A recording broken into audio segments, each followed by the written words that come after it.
Well,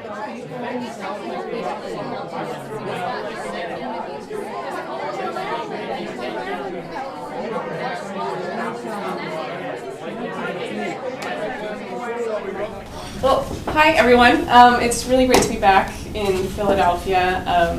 As Nicole mentioned, I just moved out to California about 3 months ago now, and it's got some good weather, but lots of great friends and a lot of a great content strategy community. It's great to be back. So it's one thing I did want to talk about that is totally unrelated to this before we jump in is a common question that I've been getting out there is what does John mean? Like what is John? And I wanted to kind of plant this or like kind of get your guys' feedback because I feel like a content-minded group of folks would have really good feedback on my kind of working definition of what is John to a bunch of Californians who have no idea. And so my kind of working definition right now is it's a word used to describe a thing or a person or a place that there's some kind of like shared feeling or acknowledgement around. We can let that simmer for a little bit, and then if we have no questions at the end, I want to talk about it more. Make sure I'm getting this right. I will unpack that. Can you use it in a sentence? So I've heard it used as like, you know, oh, let's go over to that John and have a drink. Where it's like everyone knows that we're talking about like a bar or probably a restaurant. Yeah, a bathroom. No, or maybe, okay, so that was maybe a bad example. I'm not native to Philly, so I haven't really gotten it right either in like my daily usage. I can also say, interesting enough, on a street corner near here, if not this one in Spring Garden, it's 2 over, I think it's at 12th in Spring Garden, there is a Dear John crossing. Oh. And yeah, there's an image of, you guessed it, a Dear John. Oh, so you know what? There's a mural of a fawn, like a baby deer, in East Falls. It's called Fawn John. Jawn. Yeah, Fawn John. Yeah. Dear John. It's a thing. Yeah. It's like that thing. Yeah. It's a John. Well, you've given me even more to talk about when I explain what John is. I feel like we should say to them. John is to a noun like Hella is to an adjective. Oh. Yeah. I like it. Okay. Okay. Thank you.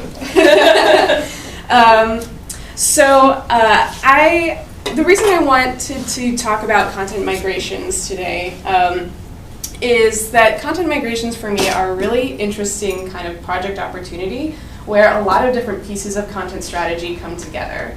And really depending on kind of what the client or what your company is looking for really determines what that content migration strategy can look like. So, as we all know, content strategy guides the creation, curation, usage, and governance of content based on your stated goals and objectives. And I wanted to kind of have somewhat of a working definition for us today of what content migration strategy is, because to be honest, I just started using that phrase, and it might be a thing or it might not be, but to just have us all on the same page, content migration strategy would guide the creation, curation, usage, and governance of content based on stated goals and objectives during a redesign, a replatform, or rebranding of a digital John. And that can be a website, an app, or maybe a collection of websites in a lot of different kinds of situations. Some of those situations that I've seen have been maybe, a lot of different websites maybe exist in the universe of a company, and we need to migrate all of that content together under one unified website. Or maybe that company, a company wants to rebrand itself, and so they have to redesign their website, and maybe the content isn't going to fit kind of in the way that it used to on the site. Or maybe on the kind of flip side of things, maybe a CMS, what a website is run off of, is becoming unusable for the folks who are actually responsible for putting the content on the website, and so we need to replatform to a new CMS. And what does that mean for the content that is coming with it, and kind of how do we think about and plan it, getting it in there. I think another thing that I tend to see is in a lot of these situations, folks who are not super in the industry, kind of like we are, don't really have a lot of expectations for the time and planning that goes into getting that content in that new digital thing. And content is really one of the top reasons that can delay a website relaunch. There's a metaphor that gets floated around that I really like about content migrations, and that is that having a content migration is kind of like moving into a new house. So imagine you're moving and maybe you've scoped out some new houses that you like. Maybe it's a new location, maybe it's a little bit of a bigger house or a smaller house, or near a school that you like. And you've gone in, you've seen all the staged furniture, and it kind of looks like that your existing couch is going to fit there, so it's probably fine. And then you start packing, and maybe you realize that, oh wait, I've run out of boxes to put all my stuff in, and maybe we don't need my 20-year beer can collection to go with us into our new prettier house. But what do we do with it? Maybe we'll just put it in the garage, or maybe we'll throw it away. And then maybe you get there and realize that, oh, the couch doesn't fit after all, and oops, we have a housewarming party tomorrow.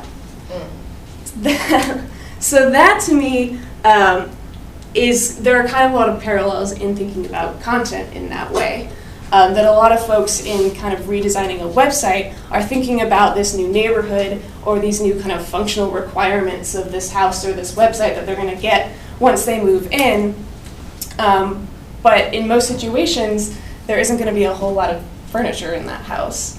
And you have to bring all of that with you, and you have to make sure that it fits, and that it fits with the new aesthetic of the house and is arranged in the right way. So why am I talking about all this?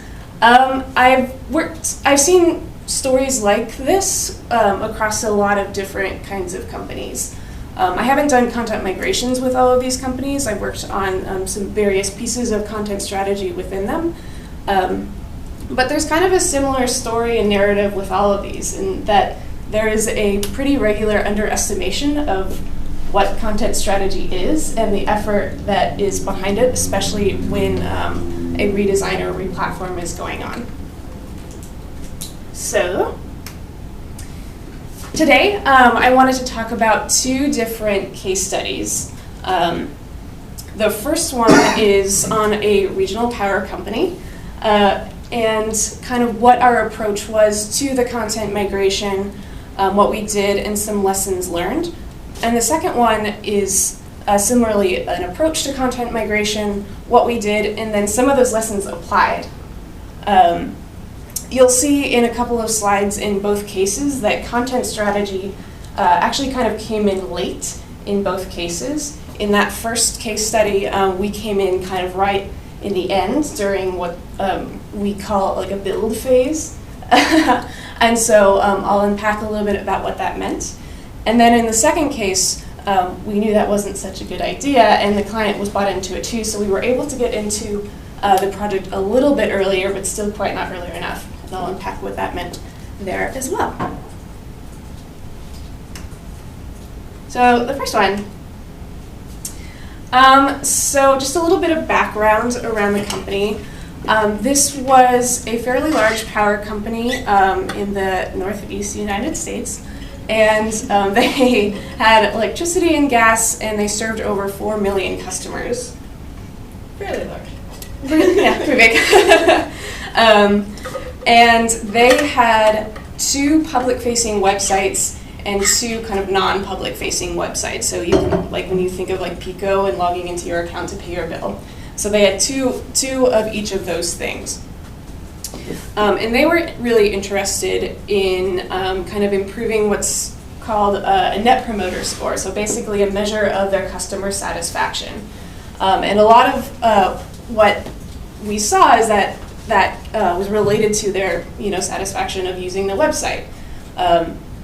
And for, I think, 1 or 2 of those websites, On the flip side of that, their website was hard-coded, so only one person in the entire company could even make changes on the website. So they were looking to not only redesign and kind of rebrand their current digital experience, but also re-platform to a better CMS and onboard some more people to be able to use that CMS. So a kind of high-level project approach, this is pretty widely used across much of the design industry, is a discovery and design and build kind of phasing. Where discovery, you kind of go in and figure out what the lay of the land is, what this company's goals are, maybe what some other folks in the industry are doing around it, and then you go into design and kind of iterate with those things in mind and based on what that company's goals are. And then followed by a build. So once you've designed a thing, building it, making it happen with code, with words, mostly those things. So this was kind of the overall approach to the project with designers and developers, with designers especially really embedded the entire time, with some developer input a little bit up front, absent in the design phase, and then really heavy back in the development phase. There were a lot of other folks too who were involved in this project, like digital leads, project managers, a lot of other folks, but for the sake of kind of like telling the story, I've just left them off of the image here. And then content strategy. So kind of after going through with the client through this like discovery and design phase, they kind of realized that they had just bought this really pretty house and didn't hire any movers to get their stuff in it, and then realized that most of their furniture was broken. So kind of near the end, they added in some content strategy to kind of, their idea was, oh, just help us get the words on the site. And that's like what we did. But as part of that, we kind of did our own discovery, design, and build. In an ideal situation, we would have been kind of going in parallel for this entire project alongside our collaborators or designers and developers. But due to the situation and to the advantage of having an interesting case study about it, we came in at the end. I will say too, there was content strategy a little bit up front, but unfortunately we lost that person to another company, and so we lost with him a little bit of that knowledge to inform any of our kind of subsequent content strategy design projects. But it made for an interesting case study, so that's fine. The second company I'll talk about is a global roofing company. So this second case was a global roofing manufacturer who was present in like 38 different countries. And this company had grown by acquiring, lots of little companies kind of along the way. And then eventually they ended up with about 160 websites. And we're like, oops, let's figure out how to unify all of these into one single brand, because that's a lot to keep up. So in order to unify these brands under kind of one parent brand, our company was involved in designing this new website experience on a CMS called Sitecore and Hybris, which is more kind of like a CMS for products. And so we migrated all of that content from those 160 sites to about 38. So that project was a little bit different because we did that project after that first project, and our collaborators started to realize the value of content strategy, and so we got in a little bit earlier. Not quite at the beginning, but a little bit earlier. And another difference of this project is that we also had development kind of swimming along with us the entire way. So now I want to unpack a little bit like what our content strategy, discovery, design, and build was for that first project, and then I'll talk about how it was different for that second project. So content strategy discovery is really about first kind of identifying and prioritizing what the content requirements are for a website or a digital property. So we start by doing what's called an inventory, really just seeing what exists today. And all of the kinds of like details that you want to get for that might start to be aligned with your goals. So for us, we wanted all of the URLs for a website, we wanted all of the images that were on the existing website, we wanted all of the metadata, and we wanted to see what kind of accessibility was in place as well. So we did an inventory of this power company's website, and we counted about 28,000 assets, which is a very large number, and was also a surprise to the company themselves. This I've seen happen like quite a few times, that companies often, and like many of us who have lived in a place for longer than a year, kind of accumulate stuff on a site. And sometimes a lot of that stuff is duplicate. So they had 28,000 assets in total. And then we go in and do an audit of that. And we do that by first kind of talking to them a little bit about what their goals are for their new site, so we have some kind of criteria for which to evaluate their existing content.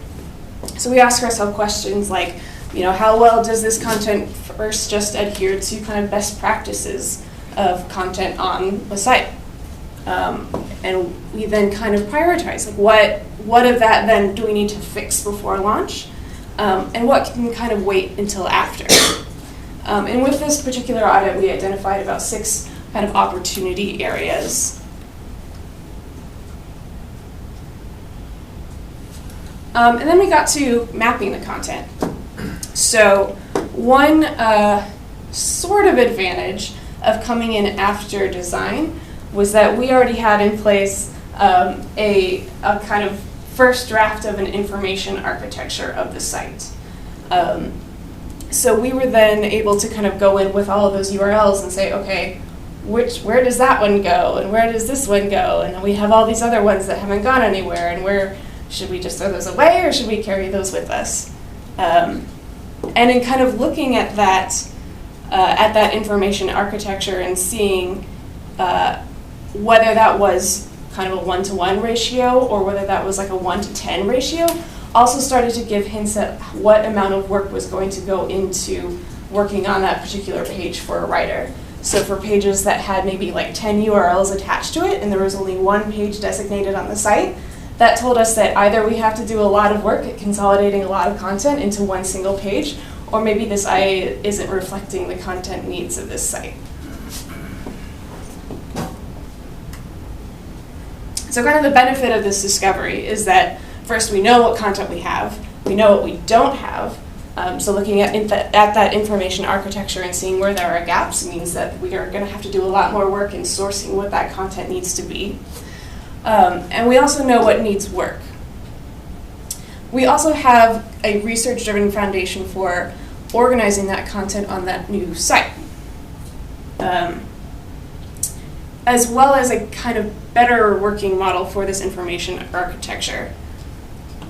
However, starting after design, meant that in looking at this content and in looking how it was getting mapped to this new architecture of the site, we also gained new insights, and we especially gained even more insights as we were in the content and actually tasked with writing the stuff and seeing what needed to change in that architecture. And that's fine. That's like part of the process. One kind of big, maybe obvious to some but not obvious to all thing that like came out of this was knowing that content actually changes design, and design changes content. That they are not two siloed things that happen in a waterfall one right after another. That they should be in conversation with one another. So next time, we talked about, hey, let's maybe get content strategy involved a little bit earlier. Because knowing this now, and as we were in the project was fine, but we were also in the situation where we were an agency and had to find a very specific timeline and had also defined very specific expectations for the client. So when we were seeing the information architecture, we were starting to learn that, oh, that's fine, this is normal. But then we also had to take along that client with us. So in this roofing company project, we brought in CS a little bit earlier. We brought them into the design phase. And this helped us in a pretty big way. We were able to incorporate our findings from an audit into the visual design and development efforts earlier on. So for example, when the client was reviewing comps that the designers had put together, they were reviewing them with content requirements in mind. And also from kind of an SEO side, we were able to make the URL structure SEO friendly early on.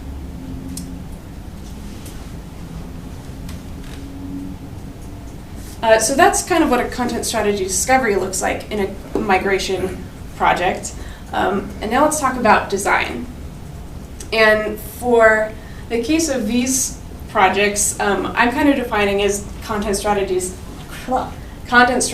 design as setting up the team, the process, and the tools to actually get this stuff done. So first, that looks a little bit like governance. Figuring out kind of what processes are already in place with the client's existing teams, and starting to identify maybe strengths in that process, some weaknesses in that process, pain points, and outlining a vision for the future of that website where governance can support what we found in the audit as well. Figuring out also kind of what works and what doesn't, and also what we can adapt from their existing and future governance into the migration itself. Because we were working very closely with a lot of stakeholders to actually get the content vetted on the new site. So we interviewed about 40 different stakeholders, and then we figured out a plan. So we had a timeline. We knew we had about 5 months for this particular project and about 500 pages of content to write. And so the simple division, that was like about 100 pages a month. So we knew what we needed to do, and then we defined how we needed to do it. So we identified a tool that would help us do it called Gather Content, and we identified a process within that tool that could support not only the kind of back and forth between our agency team of getting that content done, but also having their stakeholders review the content. But we also had to onboard all those people. So in total, there were about 100 subject matter experts from that company that needed to be onboarded to this tool and onboarded to this process and onboarded to this entire project. In doing, any kind of like redesign or replatform for a site, it makes sense that you don't want to involve the entire company in doing this. Like, there are departments where this is their focus and this is their job. However, not all those subject matter experts might be in that department. And so we needed to onboard them into not only like, this is our little piece of this little project, but also like, this is welcome to the rebranding of your company. And in doing that, it helps us to kind of get everyone to speak the same language and approach it from the same kind of working set of ideas. So what does this help us do? This helps us set kind of clear expectations for roles and responsibilities during a migration for all the teams involved. So knowing who's going to be that first line of review for a piece of content. What are they reviewing for? Are they reviewing for accuracy? Are they reviewing for, just like kind of best practices writing for the web? What are they looking for, and how long do they have to look for it?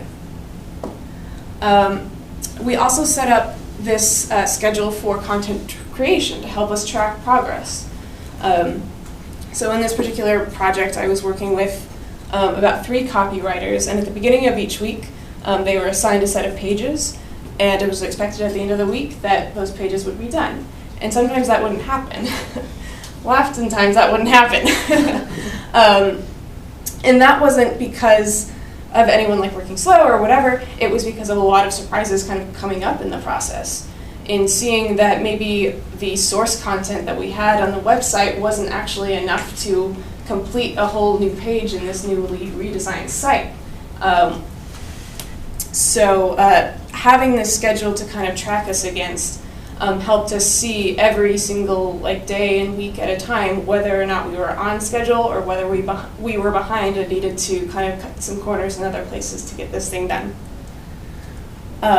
And also, this helps us have content migration, like the migration itself, be a kind of dry run for governance in the future.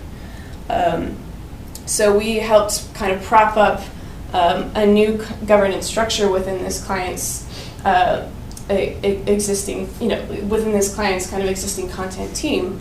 And we were able to see right then and there what was working and what was not. So in the future, when they were off kind of running without us, we could kind of use learnings from this migration to help them kind of keep it going without us.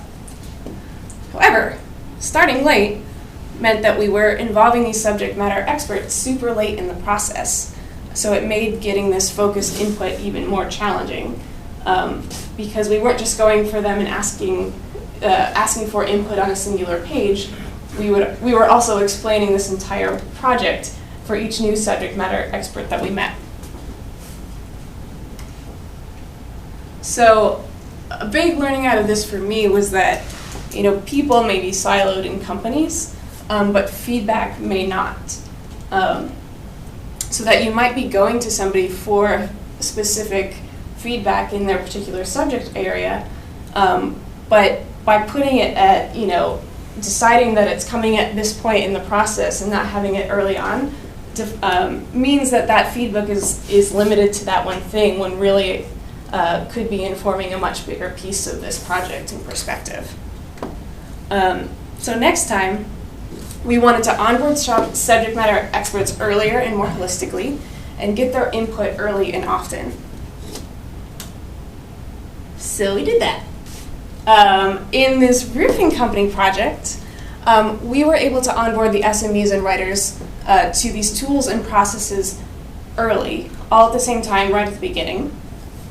And both of them ended up having input that affected the information architecture and the designs as well. So before we even got to the content, having their input and having them onboarded early in the process meant that we changed our entire approach to the website itself. For example, for this particular project, it surfaced this need to have a flexible information architecture per country, per those 38 countries. We had originally gone into this project thinking that we would have one set information architecture for each of these countries, but in talking to these subject matter experts early on, we discovered that they didn't have all those products and brands available in each country in the way that we kind of expected. And so we had to go back to the IA and the designs to kind of accommodate for that, and ended up just giving them the IA as more of like a guideline.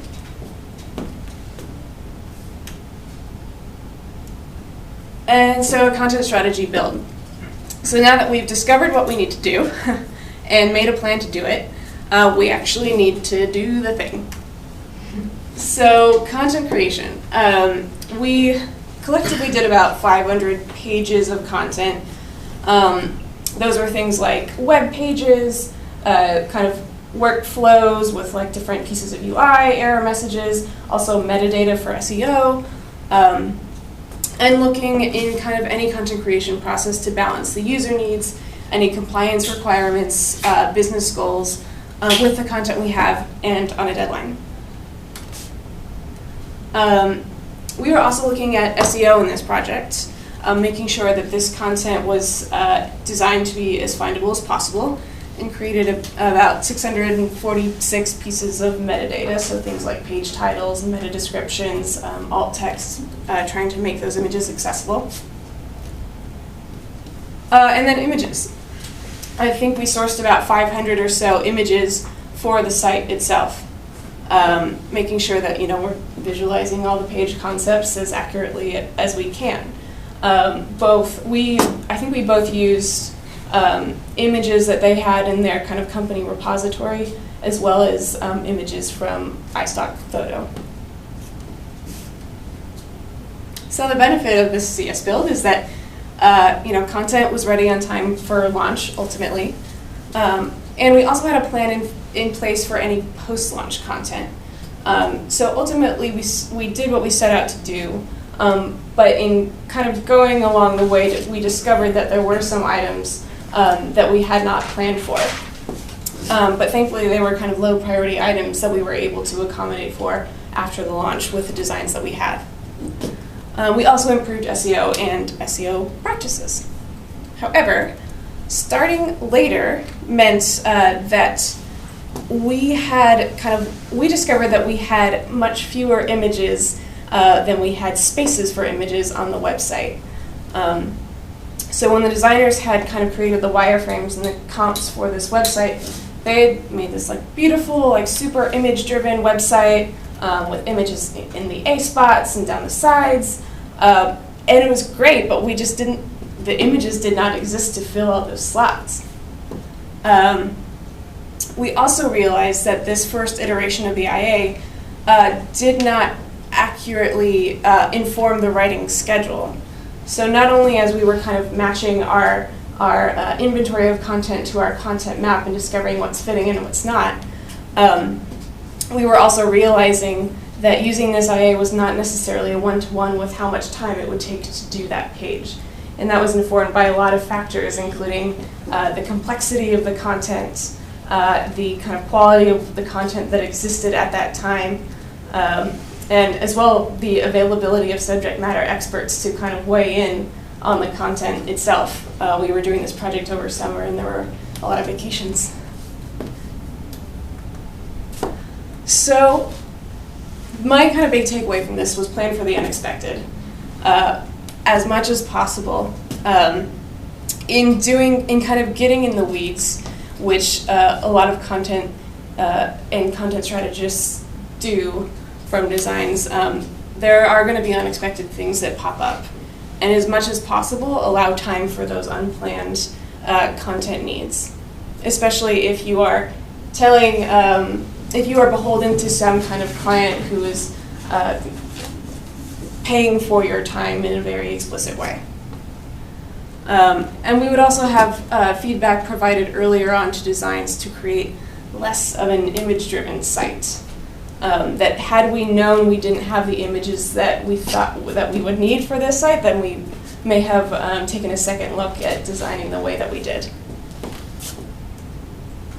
So in the second project, we did that. Image availability very much influenced how we designed our product pages for this roofing company website. The designers were showing, again, some very beautiful comps that were very image-driven, but the reality was that they, the image that they had of roofing glue was very small and not very pretty. And so we were able to go back and kind of make two versions of a design. One for a product that did have very beautiful, high-res images, and one that didn't. And we were also able to better predict and accommodate for pages that needed that additional effort. So we went in, again, also with kind of a plan for how long things would take and what content we would do a week, and we intentionally padded that with a little bit of extra time, knowing that things would come up. And they did. And last but not least, there was also a content strategy support element. So what this looked like was kind of creating leave behinds for the client to ensure the long-term longevity of a website. So for us, that looked like writing guidelines, as well as design documentation. Because ultimately, the goal is that the agency disappears and the people who are on the ground doing this work are going to kind of adhere to the vision that was originally set forth or create their own vision informed with kind of the thinking that went into this first one. So writing guidelines that were especially useful for subject matter expert folks who maybe aren't doing content as their kind of first bullet point on their resume. How do you write for a website? Kind of the basic principles of getting content on a page for when they are tasked with doing so. As well as design documentation and really explaining kind of what a component is and how the thinking behind how to fit them into a template. The benefit of this being really that for such a large website, this was really a componentized approach to design, and having these leave behinds would help kind of prolong this life of the site. However, development was not looped in until they started building. So if you remember, this was the project, that first power company project, where design and dev were involved up front, dev dropped off, and then dev came back in. And that was due to us working with a third-party development team instead of working with our in-house team. And they did not, although we designed the website to be kind of in this componentized, like you can use one thing here and like drop in another thing, they did not code for that. So some of our documentation was not actually helpful because they kind of took it and were like, yeah, this is easier. And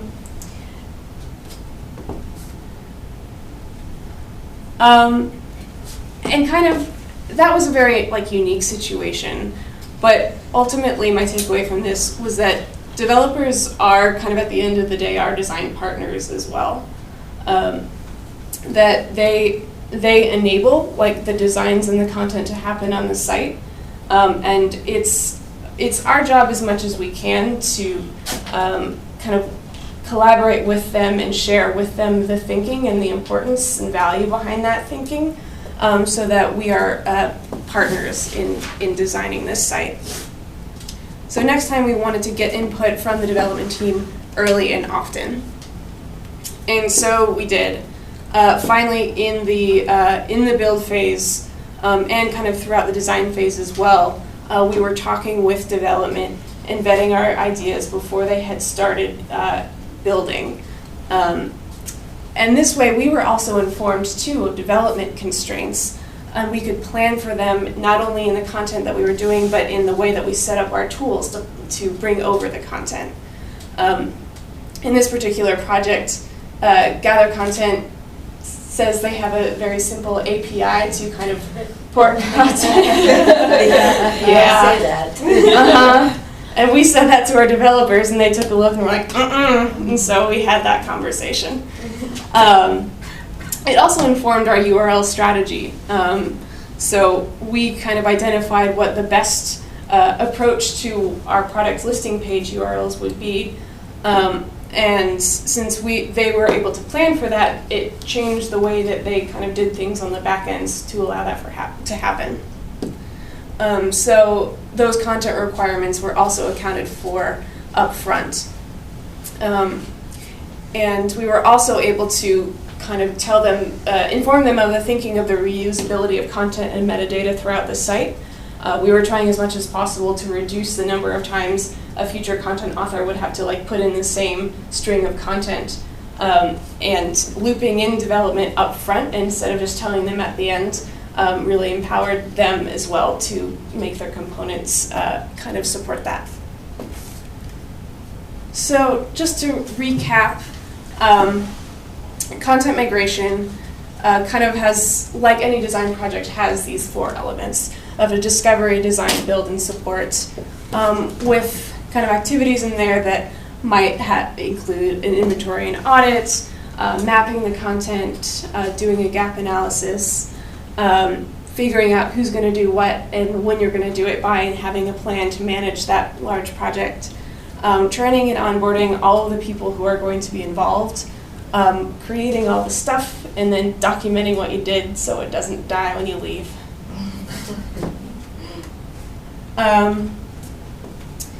And in kind of looking back at all these lessons learned and what I would do differently next time, there was kind of a big theme that jumped out to me, in that it kind of revolves around this question of how can we better collaborate from the start.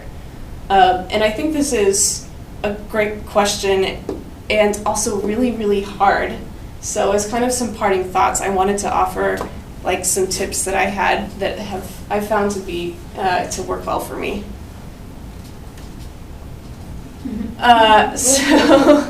The first is be nosy. That, sometimes we can't always know all the meetings that are happening that maybe we as content folks should be included on. But as much as possible, kind of try to sniff out what you don't know. Whether that's, and that can include also going to meetings that, may not appear to have value up front, but turn out to having some value in the end. And asking your design and development partners, what they're doing today. Sometimes that simple question surfaces some really interesting answers and things that you should be included on.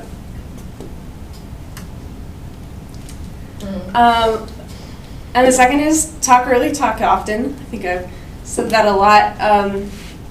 But yeah, being informed of what other people are working on and informing them too of what you are working on is sometimes just the easiest way to loop people into what everyone's working on.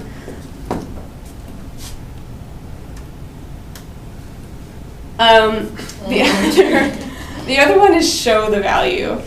I think there are a lot of great approaches to kind of communicating what the value is of content strategy.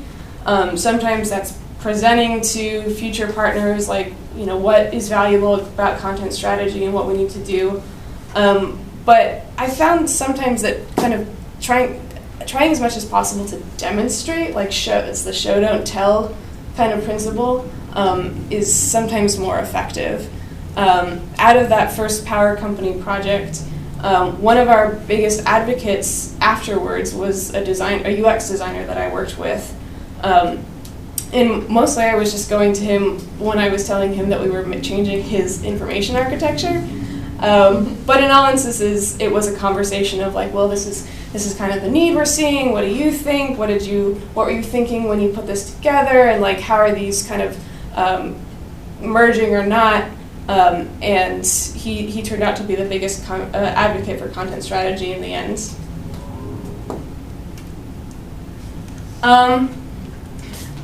Don't be afraid to blow things up. I know that I have a tendency sometimes, especially when I'm looped in later in a project, and I discover something that I know is going to give another team a whole bunch of work to change stuff, is to kind of like downplay it or maybe not say it. But I'm challenging myself and I'm challenging all of you to, if that is your tendency, to let yourself blow things up sometimes. Because it might not be as much work for other folks as you think it is, or it might also start some really interesting conversations, and it's better today than tomorrow. And lastly, assume the best. Assume the best out of the partners that you're working with. I think it's easy for all of us involved in such complicated projects like this to kind of like focus in on like what you're doing and how you're contributing and like kind of like go in. But at the end of the day, someone else not prioritizing the finding that you are showing them might not be because they don't like you or don't value the work or whatever, but maybe because they just don't know. They're experts in their field, they're not experts in yours. And it's our job to communicate what that value is that we're finding and saying needs to get done.